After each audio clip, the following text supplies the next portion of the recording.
Hello, have you ever listened to music? Have you ever felt the vibration dancing in your eardrum in a particular rhythm? As I do, and I love it. And yeah, that's what I wanted to talk about in this video. Now, before we get into the topic, we must first talk about what is music. And to answer that question, we must go all the way back to... Alright, just kidding. Not gonna go that far.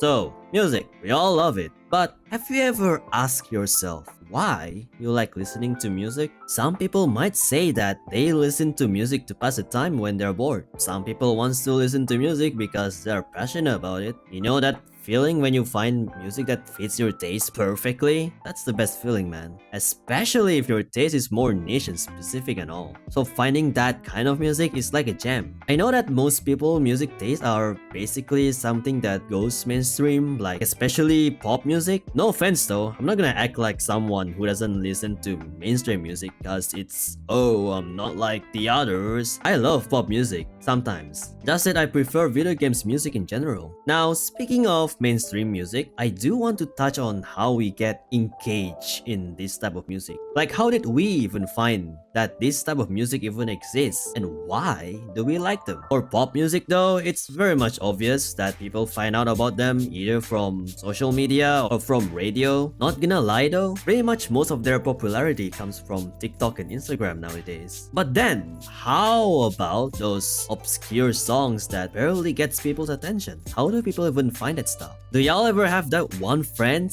who has like a playlist of the most obscure music genre you've ever seen? I'm not only talking about breakcore, though I don't know if breakcore still counts as obscure nowadays, but you get my point. From my experience though, I found out about song that fits my taste either through video games or through auto shuffle on Spotify or through videos. So for like 90% of the time, the songs that eventually became my favorite often just come to me. So I very rarely search for songs myself. I don't go to YouTube and just type top 10 trending songs or new Vocaloid songs or something like that. I just listen to what I like currently and then gamble in the recommended section to see if there's other songs that would fit my taste. Oh yeah, and speaking of music tastes, I know there are people who love certain songs because it means so much to them. Have you ever listened to a specific song when you are sad or when you are going through tough times? Because someone have asked me this question before and I've been thinking about it. To be honest though, I don't really have a song that have a significant impact in my life, even though I listen to a bunch of different music every day.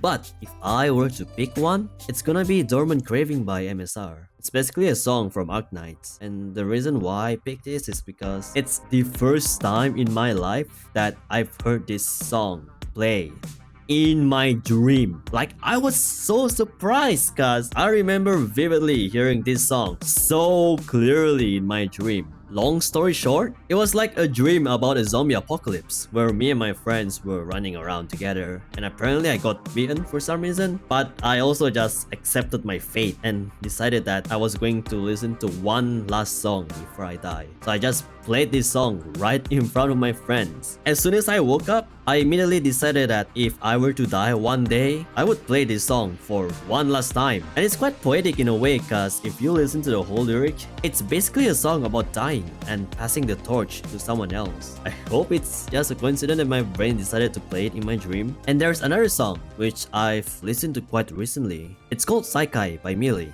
Now, those of you who are Limbus fans, I'm pretty sure you know this song. It's quite significant for me cause Kanto 9 genuinely made me cry, bro. I was like bawling my eyes out. Usually when I'm watching like a very good film, I would tear up at most. But Kanto 9 made me so emotional. It's so big.